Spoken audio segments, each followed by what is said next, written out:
Thank you so much for joining me on For Our Edification. Joining me is Melinda Van Fleet. So I had the pleasure of running into her at a speaker networking event. And she just said this one thing about the fact that her life has gone through some twists and some turns, and she was able to make it through to run a successful business. And so I said to myself, you really should invite her to the podcast. And so there we go. Melinda Van Fleet is an empowerment and business coach and a mentor with her husband. And she's also a best-selling author. So we got to get something out of the way first. What is husband's name? So my husband's name is Ryan. Hey, Ryan, how you doing? He's a little And exhausted right now, so he's resting. But I yes. I can I can only imagine if you're doing this thing together. I can only imagine. So I think that is very cool. But let's talk about you and let's talk about your story of personal leadership. And so the first question being, we all have those times when we've lost our footing in life for whatever reason. So for you, what was that moment? What's the story there? And how did you respond to it? Yeah. So first of all, thank you for having me. And for everyone watching, when I met Eddie on this networking call, we just clicked and I had so much fun chatting with him. So I'm super excited to be on this podcast and meeting all of you wonderful people. So what the word was, do you want me to share the word that Sure, go caught your ahead. attention? Was workaholic. Yep. And my story began with the fact that when I was in my 20s and 30s, I had a very successful career with large retailers. However, I was a workaholic and I loved it, but I didn't have any other jobs or hobbies. So I had put out there to the universe, manifested 101, that I wanted to meet a guy who had a hobby. And so I ended up meeting my husband, and his hobby was fishing. He fished for mental health reasons because it cleared his mind. He loved it. It gave him sense of purpose. He loved the actual like figuring things out, like all these different dynamics. And that just really helps our brains as far as having focus and takes away focus from other stuff out there, let's say, right? So when we met and I realized how much he loved fishing, and he literally said to me, I don't know if I'll love anything more than fishing. It's on my website, on Ryan's website as truth, and was said at our wedding vows. When I was a big girl, I was already in my 30s. I was fine with all of that. And I thought it was kind of funny. But what ended up happening was we had been wanting to move from Minneapolis because I was so into working and loved it so much. I wanted to be in sales and be paid per performance versus a W-2 and always having to like transfer jobs to get like a little bit of a pay raise. So I was kind of like stuck in the corporate matrix, let's say. And I was like, I work really hard. I should be making more money and I should be commission based. So be careful what you wish for. All those things kind of converged together in 2009 when we both got laid off at the same time. We relocated to the Florida Keys. Fast forward, I built a sales business. I did extremely well for 12 years. I was in sales. And we took that extra money and built our sport fishing business, which is a sport fishing and now educational business. My husband is the forefront of all of that. Obviously, I actually don't even really like to fish. I like to hang out, but I don't really like to fish. And then I'm also an empowerment mentor, teaching men and women how to truly embrace their gifts, along with doing the work that it takes to achieve that level of success. So we do have a lot going on, but it's all fun because, yeah, I like to work. It's all good. so So I want to dig into this workaholic thing because one of the big pieces of conversation that you and I had, and there's something we have in common, is that we're recovering workaholics. For you, what did a workaholic day look like? hmm And for me, honestly, we kind of touched on this too. And I might segue into one little thing that may help some people out there if they're interested, but I don't view it as bad. So as long as you're loving what you do, there's nothing wrong with working. Like we're all here. It's purpose for me. So when I was in retail, I would go in, let's say on average 7 a.m. and let's say on average stay to 7 a.m., 7 p.m. and maybe work a weekend day, like a half a day. And I'm a Gen X, you're a Gen X. That was kind of normal. That Like it that that is wasn't. a Gen X value. Work, Yes, work, it work. was Yep. not a bad thing. Gosh, I'm so grateful. When I lived in New York City, I was so lonely. Like I would I worked for Saks Fifth Avenue in the buying office, and I loved going in on a Saturday and seeing my coworkers just to say hi and have a sense of community. Like we forget that a workspace can be also a sense of community. We're all here driving towards the same purpose, you would hope, right? So when the generation after us came on board, they just didn't have that same um, drive. They didn't have that same desire to do that. And that's fine. But we somehow became kind of shamed for wanting to have that. So that's where I think it came for me with being like, if I have this as something I love, don't take that away from me, but let's become an entrepreneur instead. so, Mm-hmm. so I'm not disrupting the workplace with expectations. I'd be told that I had high expectations, and because your expectations of yourself do end up spilling into expectations of others. I'm sure you would have a semblance of understanding that too. I mean, your background's incredible. So of working with people. So it just kind of happened. So I was like, I just need to be an entrepreneur. Like I'm just in the wrong space. And then I can work as much as I want on my business. And it's a good thing. There's nothing wrong with it. And a part of it that is something that someone can, go to my website, melindavanfleet.com, and learn more about. If you've never heard of this, is called human design. So I'm actually designed to be a worker. I'm a generator. So I'm just doing what, God, source, energy, however you want to put it, doesn't matter, made me. I'm happy doing that and I love it. So there you go. So in your journey, where so let's walk back a little bit. Where do you feel the point was where you just lost your footing and you needed to have whatever balance you needed to be to enjoy your path the way you wanted to enjoy your path? I always loved my path. So what got in the way of my path was corporate politics, to be honest. It Mm-hmm. wasn't that I didn't love what I did. I loved what I did. And I was in retail and I was in the buying office. And I had this conversation with someone this summer as I was chatting about an opportunity. And I said, me being in retail, yes, I loved fashion, but it wasn't about fashion. It was about the fact that I'm a builder. So I loved the aspect that whenever I got a new job or moved to a new department with a promotion or anything like that, I was always tended to be given an area that was kind of in the shitter. So to me, to build it up was fun.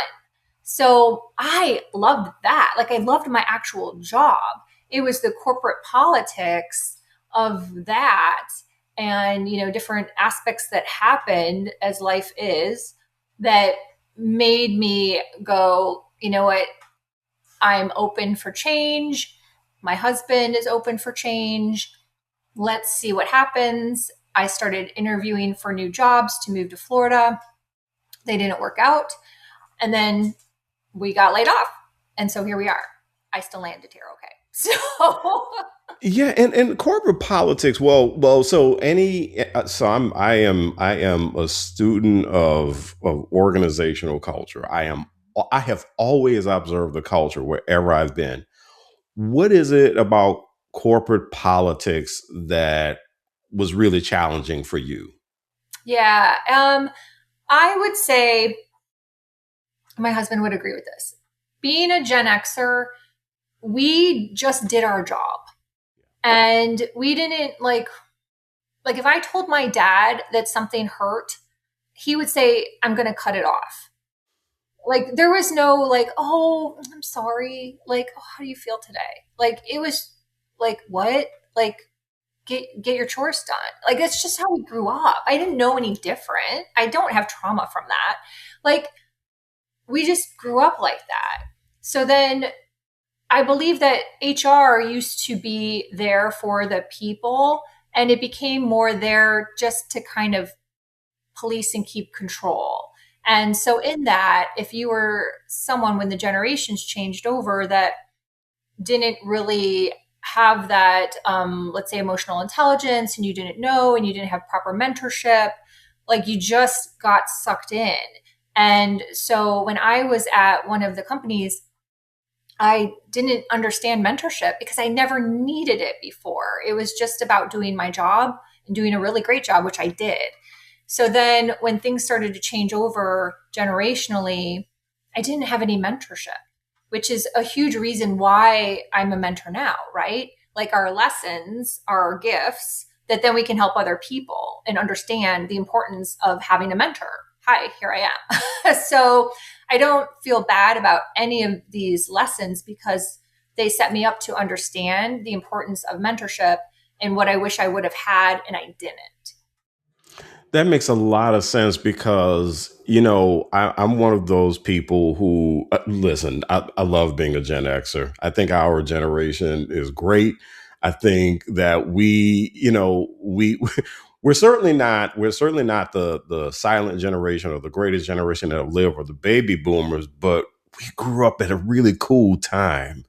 There was a lot of cool change happening when we grew up. Yeah, trends, very But trends. Hmm. I do find that people in our age group, specifically in our generation, there is a lot of midlife mentorship that's needed because of how things have changed with millennials and Gen Zers, and now with Gen Alpha on the way. I do find that we have needed some midlife mentorship.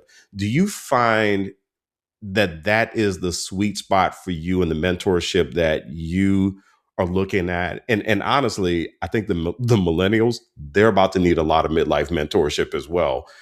Do you find that midlife mentorship is something that you wish you had, and that's why you're providing it? Yeah, absolutely. So whether it's, career change, people that have been kind of, let's say, stuck in their career and they're now like, okay, I need to make a change for my soul's purpose. I have the chills. People that are in marriages that they love each other, but they just aren't connecting. I see things online and it makes me crazy. People just throwing in the towel. And it's a lonely world out there, people. So being able to, I do use human design for that as well. Just be like, this is how you were made, and this is how you were made, and this is how you can complement each other, and this is where you maybe need to, like, I can give examples about my husband and I all day long. I don't mind. It's like, I get things very quickly. He takes a day to process. So that took me to understand and not be frustrated if he just doesn't get it. Like, I need to give him a day. So sometimes it's so many simple things, right? So being able to help someone, I don't want to be like, let's say, a marriage counselor, but everything is holistic, right? So I like to say I help people understand their relationship to themselves, to God, source, energy, again, however you want to put it, to others, to health, wealth, and their business. And if you have conscious awareness, and use your intuitive gifts in terms of that, you will live your best life possible because they do all go together on some way, shape, or form. So a conversation, I had with my husband this morning, I can directly relate it back to, I remember noticing that about your father when I met you 20 years ago. And now, and this is, it's showing up, right? And so he was like, oh yeah, that's my dad. Right? But at least now Yeah. we have consciousness around it. And my husband's like, I don't want to do that anymore. So, okay, we make a choice and we don't do that anymore. Right? So it's things like that that I think haven't been fully expressed within people that I feel that I really am here on this earth to help people with, is kind of connecting the dots on various aspects of their life, business, health, or wealth. And making sure that they, are just living in peace. No one wants to live with rumination and mind loops and stress and anxiety that just like runs through your body on a daily basis. That's not fun. And most people Yeah. try to hide all that by going on vacation or going out to dinner or buying something, but their underlying frequency is of stress, is of is Yeah. Yeah. of unhappiness, and no one talks about that. So Yeah. You're listening to For Our Edification. I'm Eddie Francis. I was about to call this my radio show. This is not my radio show. This is my podcast. well, You're you do listening have a to radio show voice. It's Thank you good. so much. It's amazing. For Our Edification, and we are talking to empowerment and business coach and mentor, Melinda Van Fleet. She does this work with her husband, Ryan, and she's also a best-selling author. And so it sounds like, my next question was going to be, how did this moment impact your professional life? And it sounds like the impact was that you just got to a point where you felt like you wanted more control. And at the same time, you wanted to be able to provide something that you wish you had. Is that a fair assessment? Yeah, I would say the trajectory was we got laid off. And I was like, oh, well, now what do we do, right? Been there. Yeah. Hi, right? And so from there, I worked on building a sales business, and that took years. So it didn't happen overnight. It was a lot of figuring things out. And then we used that money to build the sport fishing business first piece. So in that, organically, not from listening to somebody, not from a coach telling me to do something, just organically from my soul, because it was so hard. And hitting rock bottom is hard. Being in a relationship is hard where you don't have any income. You have two people out of work, not just one, but two, and moving to a new place. We didn't know anyone here. We didn't have a family nearby. We had zero zitch. I had never even been here. My husband had driven through once drunk on spring break. Like he had never been here either, for real. So I think that I don't think I know. It just came to me that I just started saying that someday when we get our shit together, we will help others. And that is on my website. And it has been on my website since I started my website and created it in like 2019. And that's just how I felt. Like it wasn't a derived, I need to manufacture something. It was just what I was saying. Like someday when we get our shit together, we will help other people. And remembering like the core of why you're doing something is everything. And if you study all of the greats, all these people that have created massive wealth and success, however you want to bucket it, they just wanted to do something to help people, right? Like they just wanted to, Jeff Bezos get books in people's hands, and Mark Zuckerberg create a community. I have the chills. Like there's just, people just wanted to do something for the collective. And so for me, that's how it happened. And it's been a journey. It's not easy, I'm not gonna lie. But my experiences in the fact that I have been through so much pain make it where if someone were to call me and they also have a lot of pain, there is no judgment, only compassion, because I get it. I feel you. I understand. So I think that that's a piece of it too. And also, God gives you what you can handle. So, my dad telling me to, he's going to cut it off. I guess I can handle a lot of pain, right? I'm kidding, but see what I'm saying? Like it wasn't a manufactured response. It was organic, and it still is. Yeah. That makes sense. Now, what did you learn about your ability to adapt, and what did you learn about your own resilience? Oh my God, it's the funniest thing. So this is going to sound gross to some people, but I consider myself a cross between a cockroach and a crocodile. Okay. There you go. That's pretty descriptive. Okay. Please elaborate.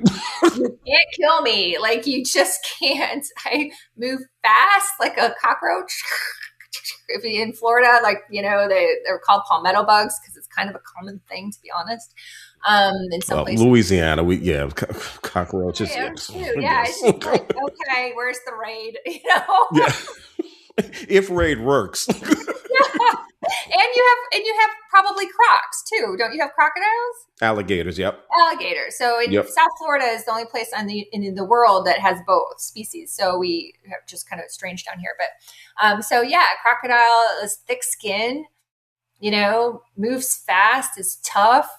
Like, another thing you gotta really want to try to kill me. It's gonna be hard. So you asked. So in this path that you've gone, you have found a way at all times because you're tough and you're hard to kill, and finding a way in all times in adapting to the new reality that you created for yourself. Mhm. Um, how do you feel that developing a sense of personal leadership? How did you feel yourself developing that sense of personal growth and development, so that you could not only change your world but change the worlds of the people around you?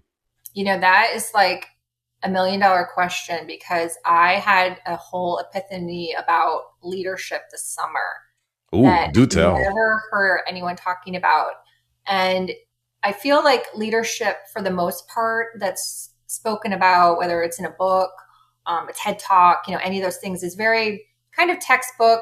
There's nothing wrong with any of that, by the way.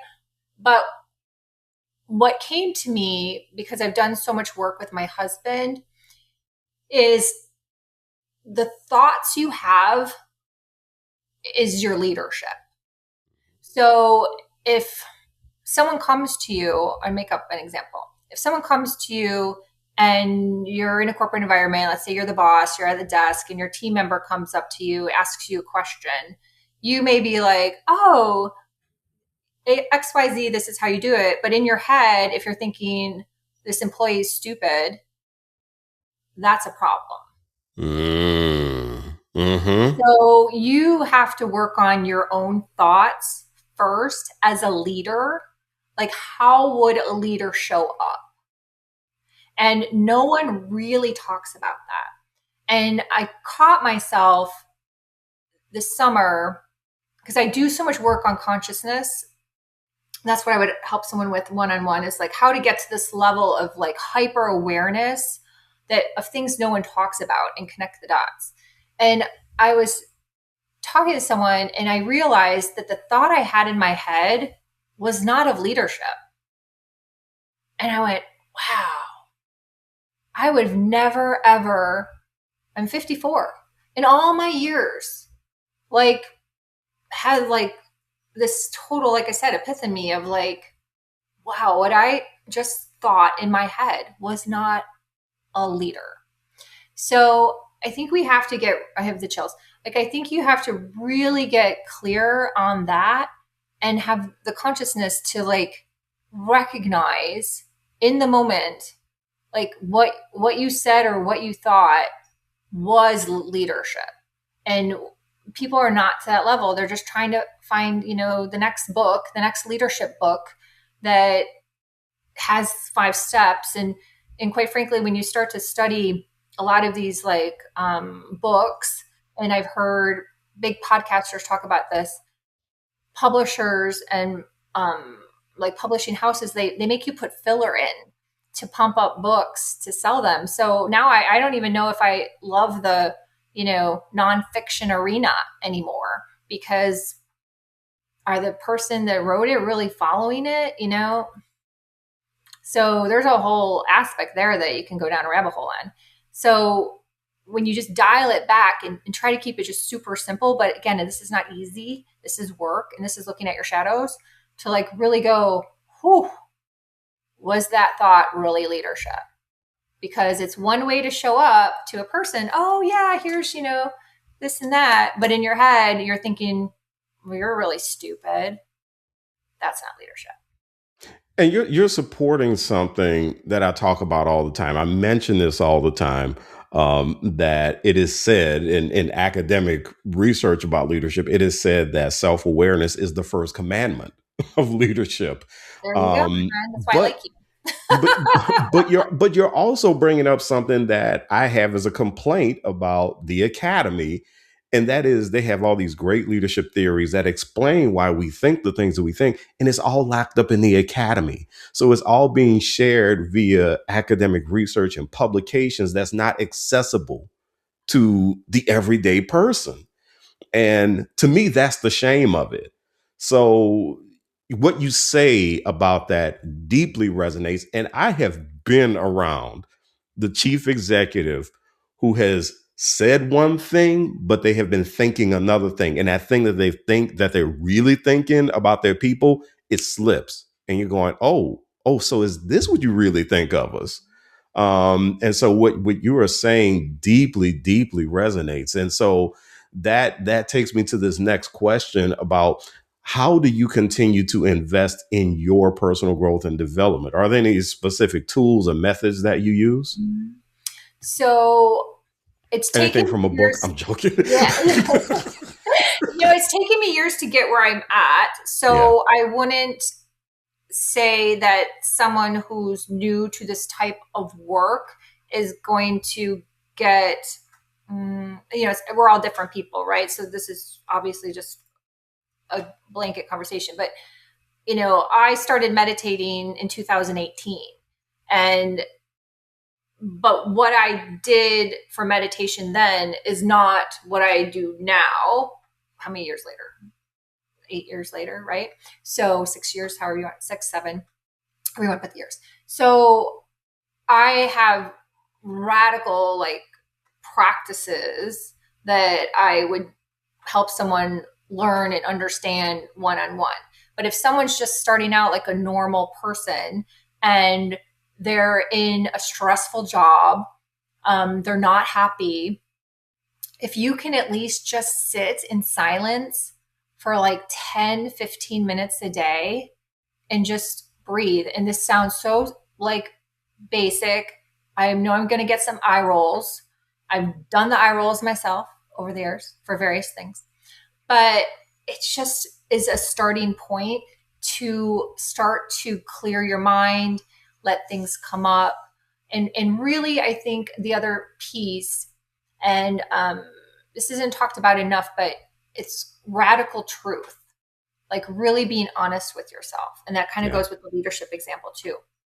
And really going, that was a dick move. and owning that. And then the difference between, and then also I would say, understanding the difference between contemplation and mind loops rumination. They're two different things. And I didn't know this. I happened to listen to a Napoleon Hill YouTube where he kind of mentioned this, and I went, oh my gosh, light bulb. And it's just so true. So most people sit in mind loop rumination. So let's say something bad happened to them at work. They go home and or they're driving home or whatever. And this goes on. This could go on for days, weeks, years. My husband ruminated on things for pretty much his whole life, where they go over and over and over the situation, right? And so you're just repeating all the bad situation that happened. You may be placing blame on the person. You may be just getting angry, you're ruminating it. You're too over and over and over. Guilty. Yeah, I used to do it too. So I that's what I mean. I saw it. I was like, oh my gosh. And then, but contemplation is where you're trying to just peacefully learn about yourself and the other people. And it's more of an, I look at it peeling an onion, right? And so my books that I've written, especially this one, I wrote that in 2020, but that kind of started the process of me understanding the difference and understanding that you might have a thought, and then a couple hours later, you may have another thought, and then it unpeels another layer, another day. It's kind of this process that, because your nervous system, this is actually a spiritual science thing, your nervous system can only handle one thing at a time. So your cells have to adjust, and then you get another little piece, and then your cells have to adjust.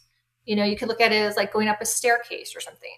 So often you just don't see the whole picture. I think there's probably some Facebook memes out there about stuff like this, right? But people don't really get it.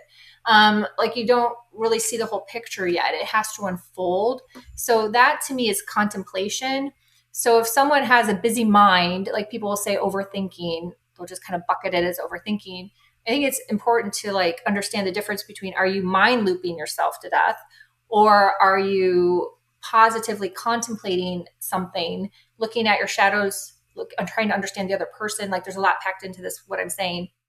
But there's a difference between the two.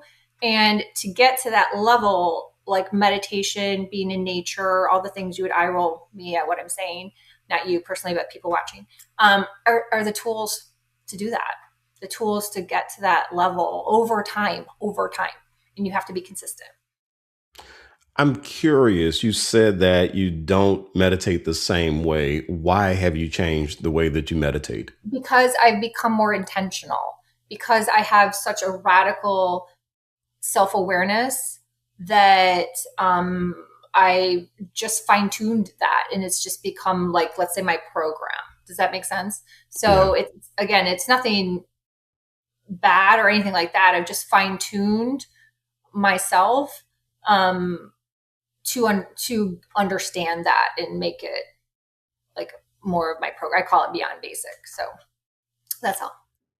So I like to end these interviews by asking folks one question. And I want this to be a reflection of what you have learned about yourself and things you would like to share with other people. But let's say that you are a skywriter and you have the opportunity to write a message in the sky for the edification of the nation. What would Melinda's message be? Mm.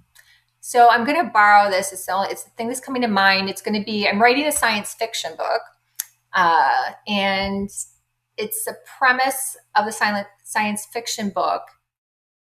When I understood it this summer, it changed my life.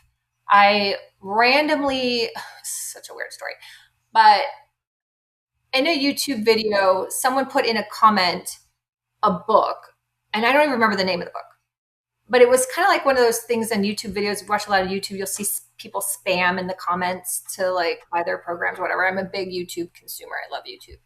And I saw one of these comments and it just called to me to buy this thing. And I didn't think twice about it. My intuition hit was like, buy this. So I bought it. No further contact. She downloaded this. It's not her real name. I don't even remember it. It was like this random ebook. But in this ebook was this quote. And the quote would not leave me. It was like haunting me. And I wrote it. It's on my refrigerator, still in my refrigerator. It's going to be a premise of my science fiction book. And the quote is, truth cannot last in a world built on illusion. Truth cannot last in a world built on illusion. And I was like, what? Like, I don't get it. Like, I just don't get it. I was like, and I'm like pretty like into all this stuff. And I was like, That's they're deep. just What does it mean? haunting me. Like, exactly. I was like, what? Like, and I was like, okay, I'm going to not mind loop it, right? I'm going to contemplate it and see how it unfolds. And it took a couple months and I didn't think about it. It wasn't like I was trying to think about it. I just had it on the fridge. And all of a sudden I was dealing with a challenging situation with my family. And I have a lot to say about family and DNA, and that'll be part of my work, my life's work. And I start to kind of unpack some of this on my Patreon. And what happened was all of a sudden I realized, I was like, that quote is about what I'm going through. And it was like, it was just like, this quote was meant to be with me. And then when I realized what I was going through with my family that had to be dealt with, and so many people have family struggles, and again, that'll be part of my life's work, but it just really landed. So if anyone is super hyper conscious, curious, write that down. Truth does not last in a world built on illusion, and see what comes up for you, right? So my story is my story. And again, I'll be weaving the concept into the science fiction book, but that may land for you now. That may land for you some other time. that may be something where you have a situation that you're dealing with that's extremely challenging, like, oh, and really stressful, that all of a sudden you go, oh my God, I see this now. And that would be super cool in the sky. Oh So maybe I'll man. make that part of my book. I'll have it be sky written and I'll like give you credits. That would be so cool.